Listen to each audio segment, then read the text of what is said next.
അപ്പോൾ ശരി, അപ്പോൾ ജാക്കി നിർത്തുന്നു. നമ്മൾ ഒന്ന് രണ്ട് വിശേഷങ്ങൾ കൂടി ചോദിക്കാം. എന്താണ് വടകര മണ്ഡലത്തിലെ ഒരു രാഷ്ട്രീയ സാധ്യത? ഈ ചേട്ടനുണ്ട്. അതെന്താ ചേട്ടന് രാഷ്ട്രീയം ഇല്ലേ? എന്താ എല്ലാ രാഷ്ട്രീയം ഒരുപോലെയാണ്. ഈ തെരഞ്ഞെടുപ്പിൽ ഏറ്റവും കൂടുതൽ ചർച്ച ചെയ്യണമെന്ന് കരുതുന്നത് എന്താ? വിലക്കയറ്റമാണോ? ചേട്ടാ ഓട്ടോ ആണോ ഓടിക്കുന്നത്? എന്താ പരിപാടി? ഒരു പരിപാടിയില്ല. നേരത്തെ എന്തായിരുന്നു പരിപാടി? നേരത്തെ എന്തായിരുന്നു? എവിടെ? ഇവിടെ തന്നെ ആയിരുന്നു? പ്രവാസിയായിരുന്നു? അല്ല, ഇവിടെ തന്നെ നാട്ടിലായിരുന്നു. എന്താ ഓട്ടോയാണോ ടാക്സി ആയിരുന്നു? ടാക്സി ഇപ്പൊ വിട്ടു. ഇപ്പോ ഒരു വിശ്രമ ജീവിതം. ഇടയ്ക്ക് ടൗണിലോട്ടൊക്കെ വരും, ആൾക്കാരെയൊക്കെ കാണും, വർത്തമാനമൊക്കെ പറയും, ചായ കുടിക്കും, തിരിച്ചു പോകും അല്ലേ? നല്ല ചൂടാ മൊത്തത്തിൽ. തെരഞ്ഞെടുപ്പ് ചൂടാ. രണ്ടുപേരും ശക്തരാണ്, രണ്ടാളും മോശമില്ല. എന്തിലും ട്രെൻഡ് എങ്ങനെയാ വടകരയിൽ? ഒരു ട്രെൻഡ് ഉണ്ട്. നിപ്പ കോവിഡ് കാലത്തെ ഒരു സെന്റിമെന്റ്സ് അവിടെ വർക്ക് ചെയ്യുന്നുണ്ട് അല്ലേ? ഇപ്പൊ ഉണ്ട്.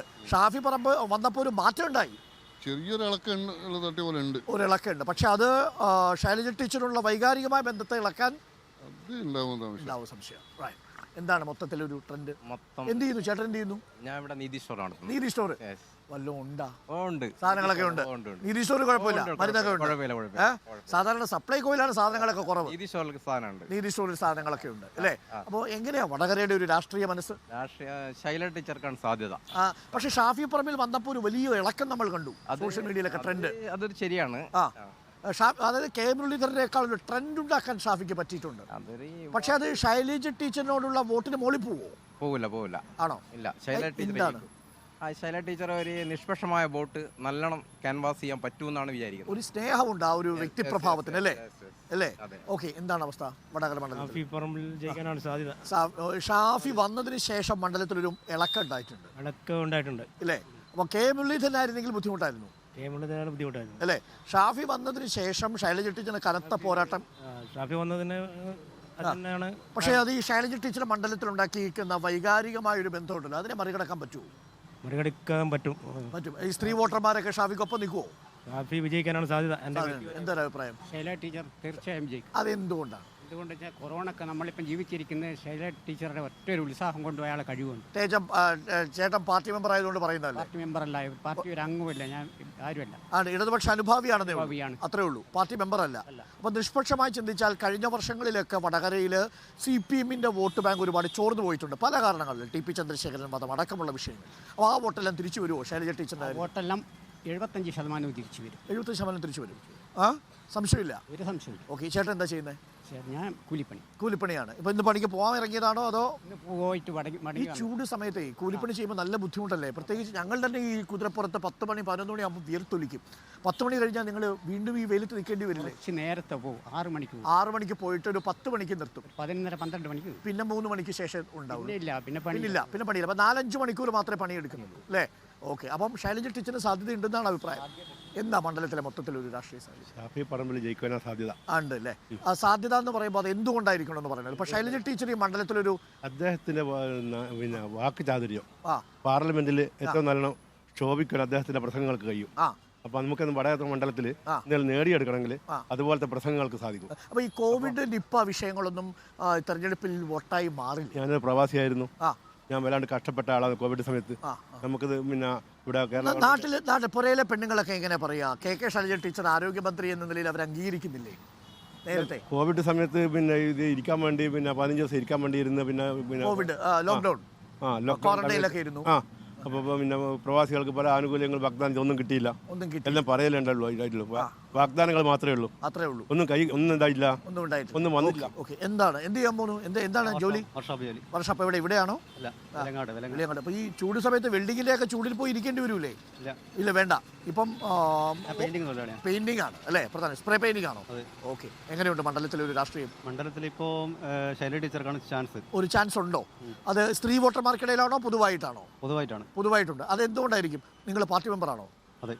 ശരി, പിന്നെ എന്താ നമ്മൾ ചോദ്യം? ചേട്ടൻ പാർട്ടി മെമ്പർ അല്ലല്ലോ. ഷാഫി പറമ്പിൽ മുരളീധരനെ കാണും 40,000 വോട്ടിന് ഷാഫി പറമ്പിൽ ജയിച്ചിരിക്കും. എന്താണെന്നറിയാം, ഇപ്പോ ഈ രാഷ്ട്രീയം തന്നെ ഇപ്പൊ ഓളങ്ങൾ മാറിക്കല്ല. ഈ മൊത്തത്തിൽ വടകര മണ്ഡലത്തിൽ ഓളങ്ങൾ മാറിക്കഴിഞ്ഞു. നേരത്തെ ശൈലജ ടീച്ചർ വരുമ്പോൾ ശൈലജ ടീച്ചർ അനുകൂലമായ ഒരു തരംഗം ഉണ്ടായിരുന്നു. അതുണ്ടായിരുന്നു. പോയി ഷാഫി വന്നപ്പോ ആളുകളുടെ തരംഗം പോയി. ഇപ്പോ ഷാഫിയുടെ അപ്പൊ ടൈമാണ് ഈ സ്ത്രീ വോട്ടർമാർക്കിടയിൽ ഇപ്പോഴും ശൈലജ ടീച്ചർ ആരോഗ്യമന്ത്രിയായിരുന്ന സമയത്തുള്ള സേവനങ്ങളൊക്കെ വോട്ടായിട്ട് മാറിയിരുന്നു. പക്ഷേ അതൊന്നും ഇപ്പം വോട്ടായി മാറുന്നില്ല. അത് മാറി. സംശയമില്ല, വടകര മണ്ഡലത്തിൽ ശൈലജ ടീച്ചർ പരാജയപ്പെട്ടാൽ അത് ലോകത്ത് അംഗീകരിച്ചൊരു ആരോഗ്യ വകുപ്പ് മന്ത്രിയെ പരാജയപ്പെടുത്തിയ വടകര മണ്ഡലം എന്ന് നാട്ടുകാർ പരാതി പറയൂ. അതിലും ഭയങ്കരമാണ് ഷാഫി. ശൈലജ ടീച്ചറെ കാണും ഒരു മടക്ക്. തീർച്ചയായിട്ടും മണ്ഡലത്തിൽ ആര് പരാജയപ്പെട്ടാലാണ് നാണക്കേട് ഉണ്ടാവുക? ആര് പരാജയപ്പെട്ടാലാണ് മണ്ഡലത്തിന് നാണക്കേട് ഉണ്ടാവുക? ഷാഫി പരാജയപ്പെട്ട് കഴിഞ്ഞാൽ അതായത് ശൈലജ ടീച്ചറിനെ പരാജയപ്പെടുത്തുന്നത് കൊണ്ട് മണ്ഡലത്തിന് ലജ്ജ വേണ്ട, നാണം വേണ്ട. ഷാഫി വന്നു കഴിഞ്ഞാൽ തീർച്ചയായും ഈ വടകരയുടെ മുഖച്ഛായ തന്നെ മാറും. എന്താ അഭിപ്രായം മൊത്തത്തിൽ? നല്ല ഇലക്ഷൻ കാര്യങ്ങളും നല്ല ചൂടാണ്. നല്ല ചൂടാണ്. 3 മുന്നണികളും മത്സരത്തിലാണ് അല്ലേ? വടകരയിൽ ഷാഫിക്കാണോ ശൈലജയ്ക്കാണോ അതോ പ്രഫുൽ കൃഷ്ണനും രണ്ടും ഒപ്പത്തിനൊപ്പം നിൽക്കുകയാണ്. ഒപ്പത്തിനൊപ്പമാണ്. ഇതിനേക്കാൾ കൂടുതലായിട്ട് എന്ന് പറഞ്ഞു കഴിഞ്ഞാൽ ഇടതുപക്ഷത്തിനാണ് കുറച്ചുകൂടി ഒരു മുൻതൂക്കം. അതായത് ഒരു അഡ്വാൻറ്റേജ് ഇടതുപക്ഷത്തിനുണ്ട്. അതെ, അത് സ്ത്രീ വോട്ടർമാർക്കിടയിലാണോ അതോ നിഷ്പക്ഷ വോട്ടർമാർക്കിടയിലാണോ? ചേട്ടൻ പാർട്ടി മെമ്പറൊന്നും അല്ലല്ലോ.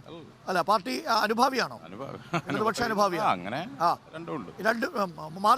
കുഴപ്പമില്ല. എങ്ങനെയാ മൊത്തത്തിൽ ചേട്ടാ? ഇവിടെ 15 വർഷമായിട്ട് ഇവിടെ UDF തന്നെയാണ് കൈകാര്യം ചെയ്യുന്നത്. അതിൽ നിന്നൊരു മാറ്റമൊന്നും ഇവിടെ പ്രതീക്ഷിക്കേണ്ട. പ്രത്യേകിച്ചിട്ട് ഷാഫി പറമ്പിലിന്റെ ഇവിടുത്തെ വരവ് ഇപ്പൊ ഇന്ത്യ മുന്നണി എന്നുള്ള നിലയ്ക്ക് ഇടതുപക്ഷവും കോൺഗ്രസും ഒക്കെ ഒന്നിച്ച് മത്സരിക്കുമ്പോൾ കേരളത്തിൽ മാത്രം വരുന്ന ഈ ഒരു മാറ്റം പ്രത്യേകിച്ചിട്ട് യുവാക്കൾക്കിടയിൽ ഒരു വലിയ ട്രെൻഡ് ആയിട്ടുണ്ട്. ഷാഫി ഇവിടെ വന്ന ഷാഫിയുടെ വരവ് ഒരു ട്രെൻഡാക്കി മാറ്റി. പക്ഷെ അത് ഈ സാധാരണ വീട്ടിലിരിക്കുന്ന വീട്ടമ്മമാരെയൊക്കെ അത് ബാധിച്ചു തുടങ്ങിയിട്ടുണ്ട്. അങ്ങനെയൊന്നുമില്ല. അത് വെറുതെ മീഡിയകളും മറ്റൊക്കെ ശൈലജ ടീച്ചറെ വല്ലാതെ പർവ്വതീകരിച്ചിട്ട് ചെയ്യുന്നത്. അതായത് എൻ്റെ ഒരു സംശയം, ശൈലജ ടീച്ചർ പരാജയപ്പെട്ടാൽ അത് ഇന്റർനാഷണലി വാർത്തയാണ്. ഇന്റർനാഷണലായിട്ട് അംഗീകാരം കിട്ടിയ ഒരു സ്ഥാനാർത്ഥിയെ വടകര പരാജയപ്പെടുത്തി എന്നുള്ളത് വലിയ വാർത്തയല്ല. അങ്ങനത്തെ ഒരു ട്രെൻഡ് അല്ലല്ലോ ഇപ്പൊ നടക്കുന്നത്. നമുക്ക് മതേതര രാജ്യം തിരിച്ചു പിടിക്കാനുള്ള ഒരു തെരഞ്ഞെടുപ്പ് തന്നെയാണ് ഇത്. ഇവിടെ വിജയിക്കേണ്ടത് ഷാഫി പറമ്പിൽ തന്നെയാണ്. അപ്പൊ എന്റെ സംശയം, ഇപ്പം പൗരത്വ വിഷയം അടക്കുകയും കോൺഗ്രസ് പ്രകടന പത്രിക ഉൾപ്പെടാതെ പോയതിൽ നിങ്ങൾക്ക് വിഷമമാണ്? പൗരത്വ വിഷയത്തിൽ ഉൾപ്പെടാതെ പോയത് എന്ന് പറയാൻ പറ്റില്ല. നിങ്ങൾ തന്നെ ഇന്നലത്തെ ചർച്ചയിലൊക്കെ അതിന്റെ വിശദീകരണം ഞങ്ങളുടെ പ്രതിനിധി നാദാപുരത്ത് വെച്ച് പറഞ്ഞത് കേട്ടിട്ടില്ല. പൗരത്വ വിഷയത്തിൽ കോൺഗ്രസ് അന്നേ എടുക്കുന്ന നിലപാടാണ്. പൗരത്വ വിഷയത്തിൽ ഇത്രത്തോളം മാർക്സിസ്റ്റ് പാർട്ടിക്ക് അതിന്റെ അതീതത ഉണ്ടെങ്കിൽ എന്തുകൊണ്ട് ഈ കേസുകളൊന്നും പിൻവലിക്കുന്നില്ല? അതാണ് പ്രധാനപ്പെട്ട ചോദ്യം. സംസ്ഥാന സർക്കാർ രജിസ്റ്റർ ചെയ്ത 400ഓളം കേസുകൾ ഇനിയുണ്ട്. അതിൽ 112ഓളം കേസുകൾ ഇനിയും ബാക്കി. പല മുഖ്യമന്ത്രിമാരും ഡൽഹിയിൽ വെച്ചിട്ട് ഇപ്പോൾ ഒരു സമരം നടത്തിയതിൽ നമ്മുടെ മുഖ്യമന്ത്രി അതിൽ പങ്കെടുക്കുക പോലും ചെയ്തിട്ടില്ല.